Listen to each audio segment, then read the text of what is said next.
Assalamualaikum warahmatullahi wabarakatuh.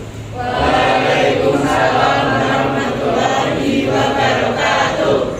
Para siswa yang semangat, yang berbahagia, yang solid dan solehah, saya akan bertanya kepada kalian terlebih dahulu, apakah tadi pagi ada yang sholat subuh? Kalau sholat subuh silahkan angkat tangan.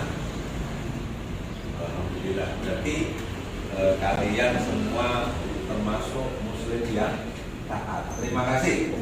Baik, sebelum kita memulai pelajaran pada pagi hari ini, marilah kita terlebih dahulu berdoa. Silakan Mbak Ketua dipimpin berdoa dulu.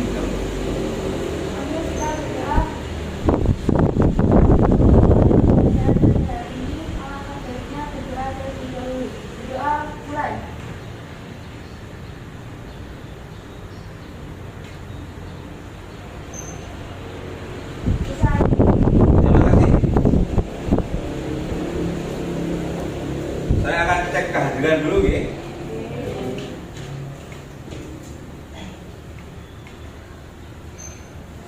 Anissa Nova Saradewi,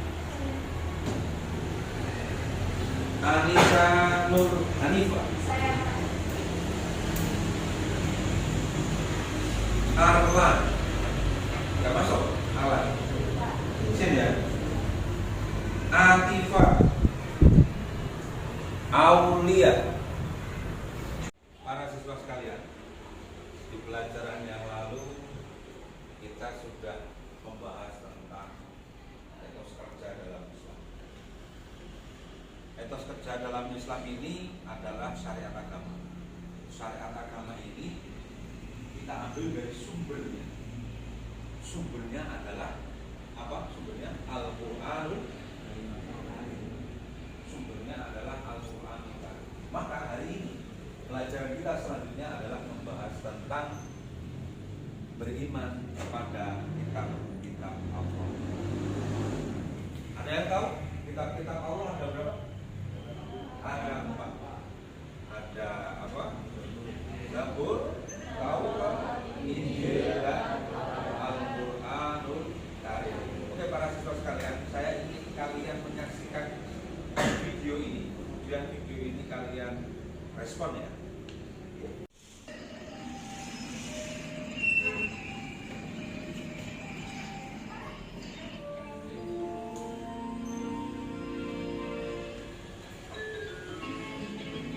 Ini adalah video yang saya minta kalian meresponnya.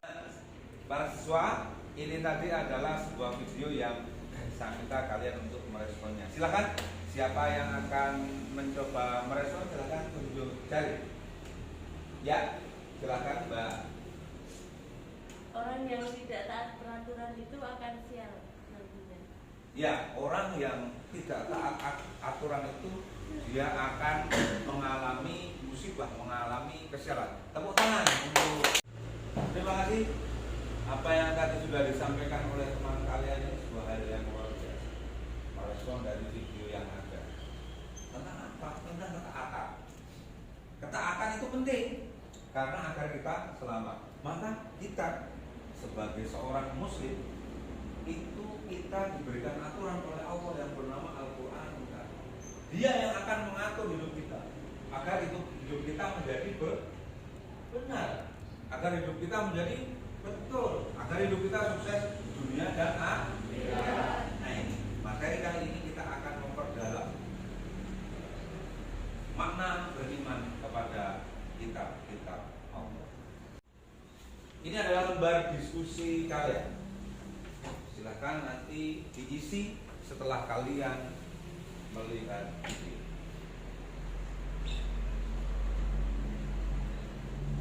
Inilah bahan kalian yang harus kalian diskusikan.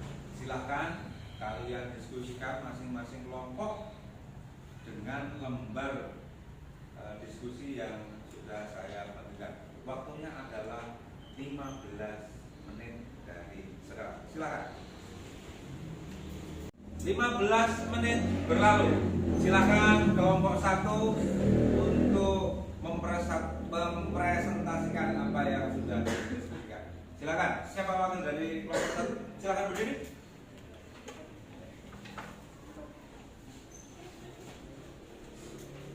Sebelumnya, Assalamualaikum warahmatullahi wabarakatuh. Waalaikumsalam warahmatullahi wabarakatuh. Saya Sinta Aulia, wakil dari kelompok 1 akan mempresentasikan hasil diskusi kami. Untuk pendapat kami tentang video yang sudah dilihat, yaitu kita wajib mempercayai kitab-kitab Allah, terutama kitab Al-Quran sebagai pedoman hidup, karena Al-Quran akan menjadi pedoman manusia menuju jalan yang benar. Dan untuk selanjutnya, saya akan mengajukan pertanyaan kepada kelompok 2. Yang pertama, apa yang dimaksud dengan iman? Yang dimaksud dengan iman adalah percaya dan meyakini Al-Quran adalah pedoman hidup manusia seperti tuntunan yang harus diikuti. Untuk teman-teman, apakah sudah benar? Baik. Ada yang mau merespon? Tidak ya, cukup ya. Nanti cukup jelas ya. Silakan istirahat dulu kelompok 1. Silakan duduk. Terima kasih. Silakan selanjutnya kelompok 2 mempresentasikan hasil diskusinya. Artinya adalah Al-Quran firman Allah yang paling mulia di dalam terdapat ajaran untuk mendatangkan kebahagiaan dunia akhirat. Saya ada pertanyaan, kenapa Allah menurunkan kitab-kitab?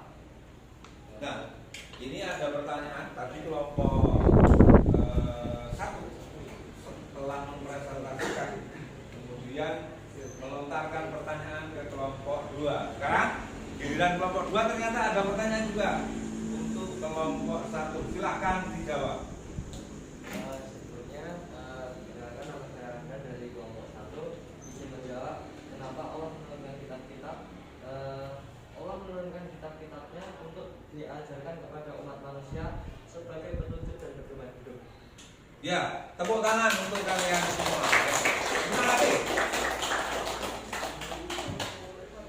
Terima kasih. Nah, ada 2 pertanyaan yang sudah saling diadu. Saya akan coba lagi. Apakah masih ada pertanyaan dari kelompok 2 dulu? Kelompok 2, apakah kalian mempunyai pertanyaan lagi untuk kelompok 1? Masih ya? Silakan. Kenapa Nabi Muhammad diberikan mukjizat Al-Quran? Oh, pertanyaan bagus. Tepuk tangan untuk teman saya. Kenapa Nabi Muhammad diberikan mukjizat Al-Quran? Kenapa tidak tongkat seperti Nabi Musa? Bisa membelah lautan. Padahal kan Nabi Muhammad itu kan ya, Rasul terakhir yang sebagai penutup di antara Rasul-Rasul yang ada. Tapi kenapa kok mukjizatnya malah Al-Quran? Silahkan kelompok 1 direspon lagi. Izin menjawab saya dari kelompok 1 kenapa Nabi Muhammad diberikan mukjizat Al-Quran. Karena beliau adalah Nabi dan Rasul yang terakhir untuk menerima kitab Al-Quran tersebut. Selain itu, Al-Quran merupakan kitab terakhir dan juga sebagai kitab penyempurna dari kitab-kitab sebelumnya. Terus Al-Quran bersifat universal dan berlaku untuk semua umat manusia sampai akhir zaman. Dan Al-Quran diturunkan kepada Nabi Muhammad untuk dijadikan pedoman manusia dalam mereka melakukan kehidupan sehari-hari. Ya, terima kasih. Tepuk tangan. Kalau dilihat dari apa yang dijawab oleh Mas Ramdan tadi, ternyata kelihatannya sederhana. Al-Quran tidak seperti tomatnya Nabi Musa. Tapi ternyata luar biasa ya, bahwa ternyata Al-Quran itu sebuah ajaran hidup yang akan mengantar, yang sangat universal, yang dapat mengantarkan manusia ini kepada kesuksesan dunia dan akhirat. Itu lebih luar biasa sebenarnya ya, Al-Quran. Tepuk tangan untuk kalian semua. Saya masih kasih kesempatan 1 lagi untuk bertanya. Apakah masih ada pertanyaan? Saya akan balik sekarang. Kelompok 1 kalau ada pertanyaan silakan ditanyakan ke kelompok 2. Untuk kelompok 2, saya ada pertanyaan lagi. Kenapa kita harus beriman kepada kitab-kitab Allah, terutama kitab Al-Quran? Nah, kenapa kita harus beriman kepada kitab-kitab Allah, dan kenapa kita sebagai kaum muslimin dikhususkan untuk menjalankan perintah-perintah Allah melalui Al-Quran. Silakan Pak. Karena Al-Quran sebagai petunjuk kepada manusia mana yang benar dan salah. Al-Quran merupakan kitab penyempurna kita sebelumnya. Itu cukup? Tepuk tangan.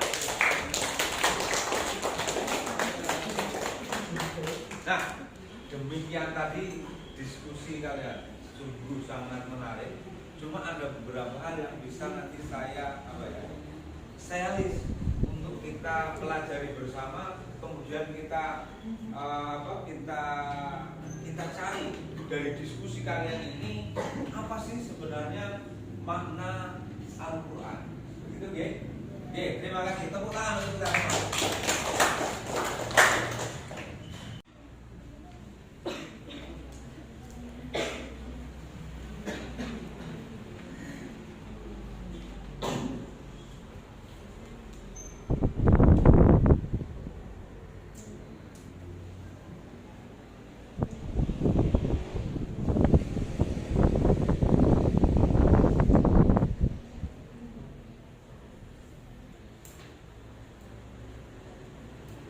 Ya, jadi nanti dirumuskan pertanyaan apa yang bisa kalian bikin dari melihat video dari Pak peserta kalian.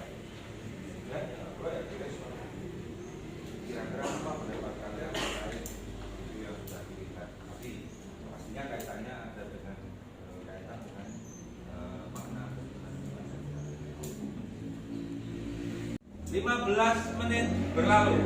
Silakan kelompok 1 untuk mempresentasikan apa yang sudah didiskusikan. Silakan. Siapa wakil dari kelompok 1? Silakan berdiri.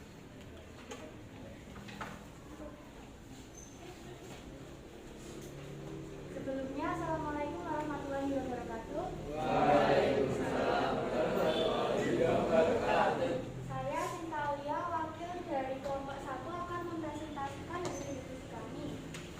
Untuk pendapat kami tentang video yang sudah dilihat, yaitu kita wajib mempercayai kitab-kitab Allah, terutama kitab Al-Quran sebagai pedoman hidup, karena Al-Quran akan menjadi pedoman manusia menuju jalan yang benar. Dan untuk selanjutnya, saya akan mengajukan pertanyaan kepada kelompok 2. Yang pertama, apa yang dimaksud dengan iman? Yang dimaksud dengan iman adalah percaya dan meyakini Al-Quran adalah pedoman hidup manusia seperti tuntunan yang harus diikuti. Untuk teman-teman, apakah sudah benar? Baik. Ada yang mau merespon?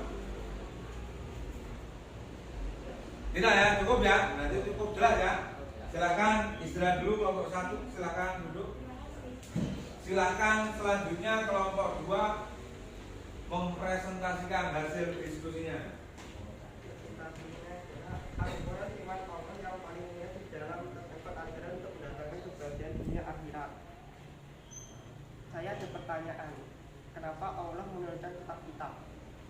Nah, ini ada pertanyaan tadi kelompok 1 setelah mempresentasikan, kemudian melontarkan pertanyaan ke kelompok 2. Sekarang giliran kelompok 2 ternyata ada pertanyaan juga untuk kelompok 1. Silahkan dijawab. Sebelumnya, perkenalkan nama saya Rangga dari kelompok 1. Izin menjawab, kenapa Allah menurunkan kitab-kitab?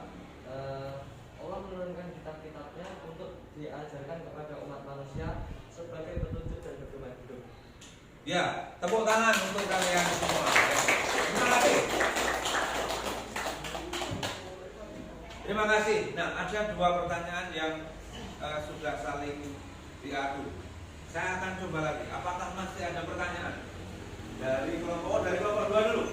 Kelompok 2, apakah kalian mempunyai pertanyaan lagi untuk kelompok 1? Masih ya? Silakan. Kenapa Nabi Muhammad diberikan mukjizat Al-Quran? Pertanyaan bagus. Tepuk tangan untuk teman saya. Kenapa Nabi Muhammad diberikan mukjizat Al-Quran? Kenapa tidak tongkat seperti Nabi Musa yang bisa membelah lautan? Padahal kan Nabi Muhammad itu kan ya Rasul terakhir yang sebagai penutup di antara Rasul-Rasul yang ada. Tapi kenapa kok mukjizatnya malah Al-Quran? Silahkan nomor 1 di respon lagi. Izin menjawab, saya dari kelompok 1. Kenapa Nabi Muhammad diberikan mukjizat Al-Quran? Karena beliau adalah Nabi dan Rasul yang terakhir untuk menerima kitab Al-Quran tersebut. Selain itu, Al-Quran merupakan kitab terakhir dan juga sebagai kitab penyempurna dari kitab-kitab sebelumnya. Terus Al-Quran bersifat universal dan berlaku untuk semua umat manusia sampai akhir zaman. Dan Al-Quran diturunkan kepada Nabi Muhammad untuk dijadikan pedoman manusia dalam mereka melakukan kehidupan sehari-hari. Ya, terima kasih, tepuk tangan. Kalau dilihat dari apa yang dijawab oleh Mas Ramdan tadi, ternyata kelihatannya sederhana. Al-Quran tidak seperti pemahaman Nabi Musa, tapi ternyata luar biasa ya, bahwa ternyata Al-Quran itu sebuah ajaran hidup yang akan mengantar, yang sangat universal, yang dapat mengantarkan manusia ini kepada kesuksesan dunia dan akhirat. Itu lebih luar biasa sebenarnya Al-Quran. Itu tepuk tangan untuk kalian semua. Saya tidak nanti kasih kesempatan satu lagi untuk bertanya. Apakah masih ada pertanyaan? Saya akan balik sekarang. Kelompok 1 kalau ada pertanyaan silakan ditanyakan di kelompok 2. Untuk kelompok 2 saya ada pertanyaan lagi. Kenapa kita harus beriman kepada kitab-kitab Allah, terutama kitab Al-Quran? Nah, kenapa kita harus beriman kepada kitab-kitab Allah, dan kenapa kita sebagai kaum muslimin dikhususkan untuk menjalankan perintah-perintah Allah melalui Al-Quran? Silakan direktur. Karena Al-Quran sebagai petunjuk kepada manusia mana yang benar dan salah. Al-Quran merupakan kitab penyempurna kita sebelumnya. Itu cukup? Tepuk tangan. Nah, demikian tadi diskusi kalian sungguh sangat menarik. Cuma ada beberapa hal yang bisa nanti saya list untuk kita pelajari bersama, kemudian kita kita cari dari diskusi kalian ini apa sih sebenarnya makna Al-Quran. Begitu ya? Oke, terima kasih. Tepuk tangan untuk kita. Para siswa sekalian, waktu kita sudah habis. Pesan saya selalu jaga kesehatan di tengah-tengah masa masih setelah COVID ini. Kalian harus jaga kondisi dengan baik, jaga kesehatan, protokol kesehatan juga harus kalian penuhi agar kita selamat dunia dan akhirat. Artinya bagaimana? Kita jangan senang melawan sunnatullah atau ketetapan Allah. Maksudnya api itu panas, jangan kamu pegang, betul nggak? COVID itu berbahaya, kamu jangan menyengaja. Itu sunnatullah itu. Kalau kena panas kamu melepuh, kalau kena COVID nanti kamu bisa sesak, bisa ini bahaya bagi yang sangat berbahaya bagi orang yang punya asma dan lain-lain. Jaga kesehatan dan selalu pesan saya, kalian harus taat kepada orang tua kalian karena surga di bawah telapak kaki ibu. Doakan orang tua kalian supaya selalu sehat, selalu bisa membersamai kalian menuju cita-cita kalian. Sekian, billahi taufiq wal hidayah. Wassalamualaikum warahmatullahi wabarakatuh. Waalaikumsalam warahmatullahi wabarakatuh. Terima kasih. Terima kasih para siswa sekalian atas diskusinya.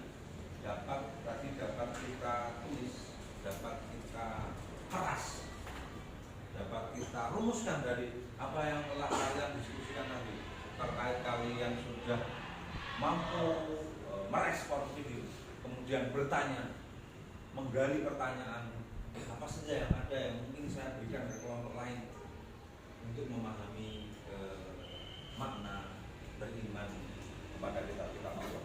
Bisa kita tulis di sini. Yang pertama adalah dari kedua kelompok tadi sangat setuju bahwa Al-Quran itu adalah petunjuk bagi manusia.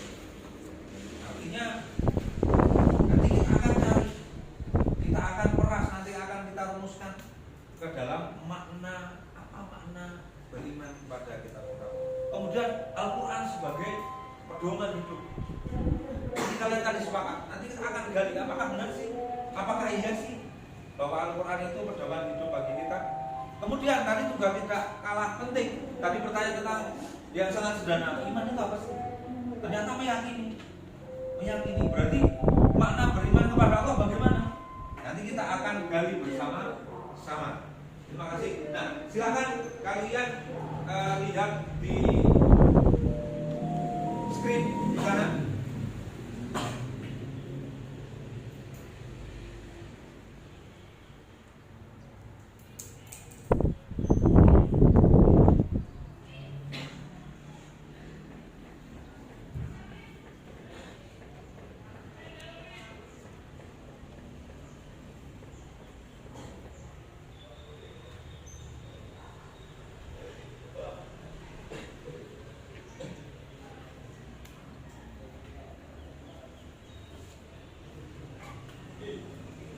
Nah, di sini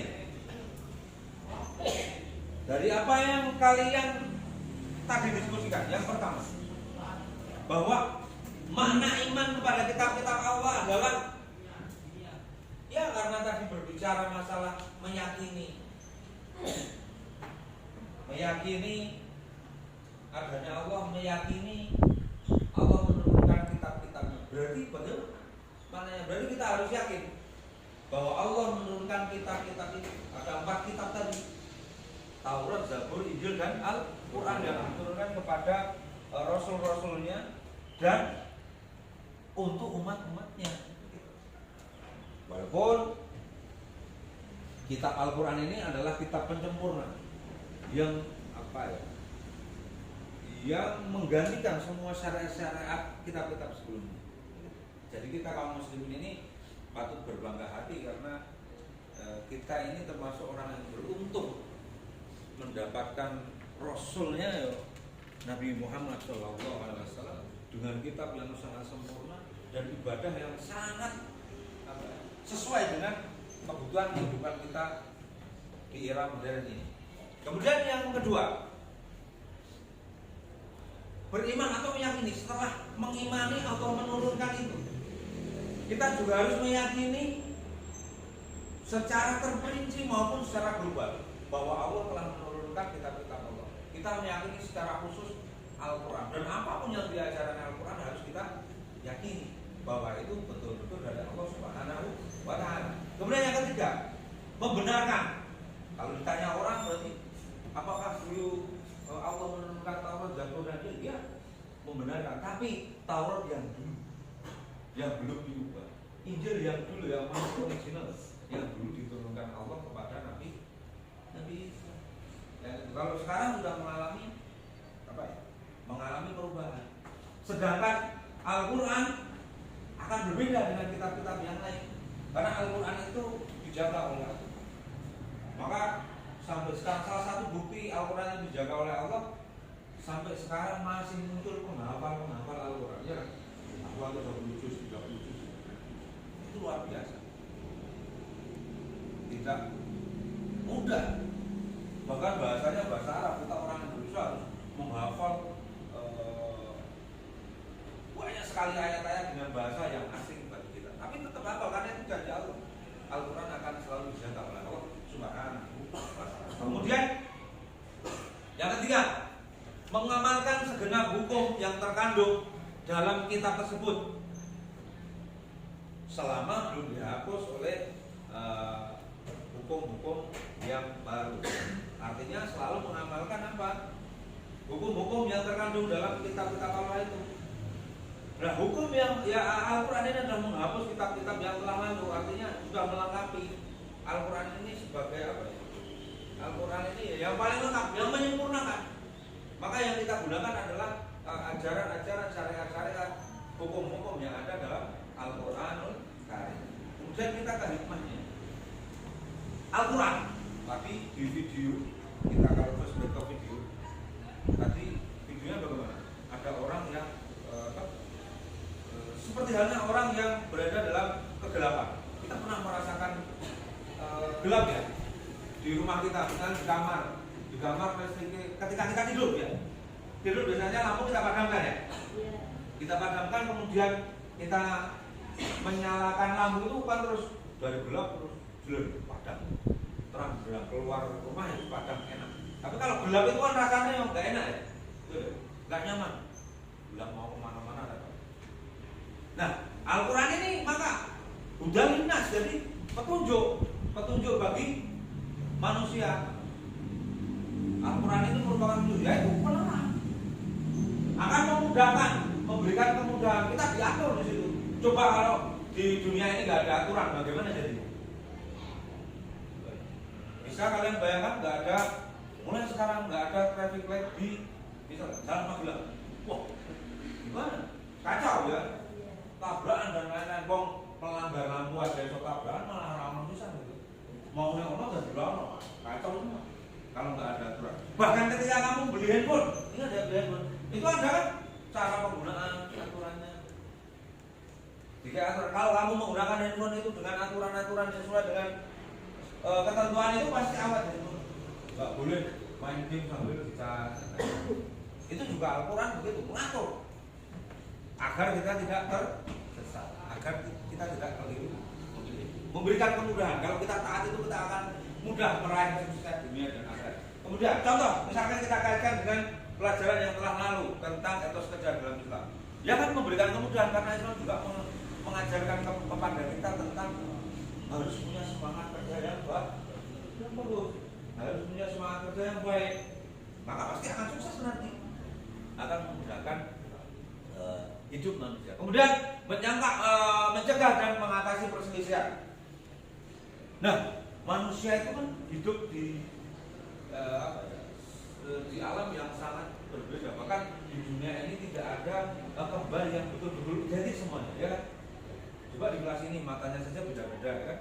Alisnya beda-beda, rambutnya beda-beda, bahkan seleranya pun beda-beda.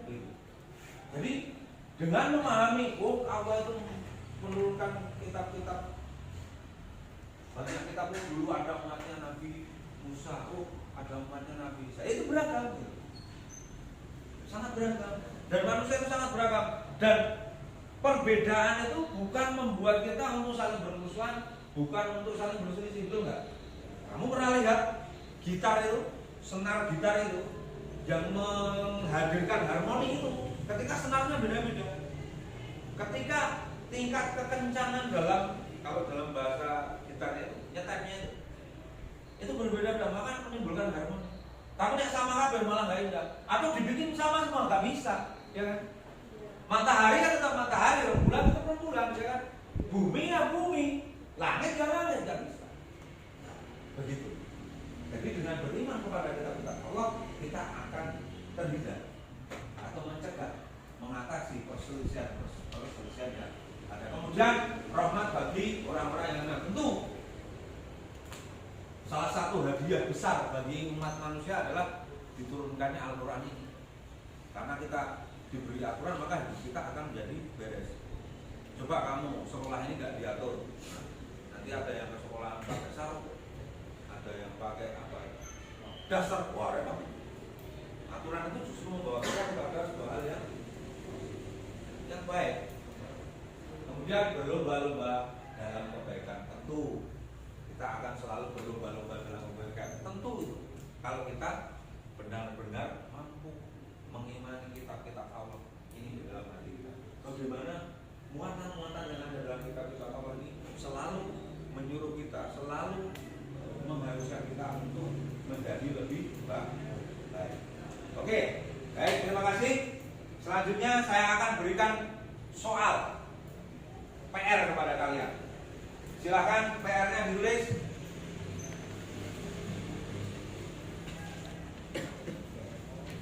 Ini harus kalian jawab nanti di pertemuan yang selanjutnya. Silakan ditulis. Nomor 1, bagaimana cara berperilaku orang beriman kepada kitab-kitab Allah dalam kehidupan sehari-hari? Perilakunya itu gimana sih kalau ada orang Beriman kepada Allah itu perilakunya gimana? Apakah seenaknya? Apakah bangun kesiangan? Apakah sekolah datang terlambat itu termasuk orang-orang yang beriman kepada kitab-kitab Allah dalam kehidupan sehari-hari? Nomor 2, bagaimana maksud Rasulullah dalam hadis orang tidak akan tersesat jika berpedoman kepada Al-Quran dan hadis. Bagaimana itu? Maksudnya bagaimana? Kalian cari sumbernya. Boleh di buku, boleh kalian di Google, boleh nyari di YouTube, silakan. Nomor 3, bagaimana sih kamu jika terjadi perdebatan tentang kebenaran kitab suci masing-masing agama? Berdebat mencari apa yang paling benar itu bagaimana? Kalian ulas di situ. Besok di pertemuan selanjutnya ini tugas yang harus kita kumpulkan.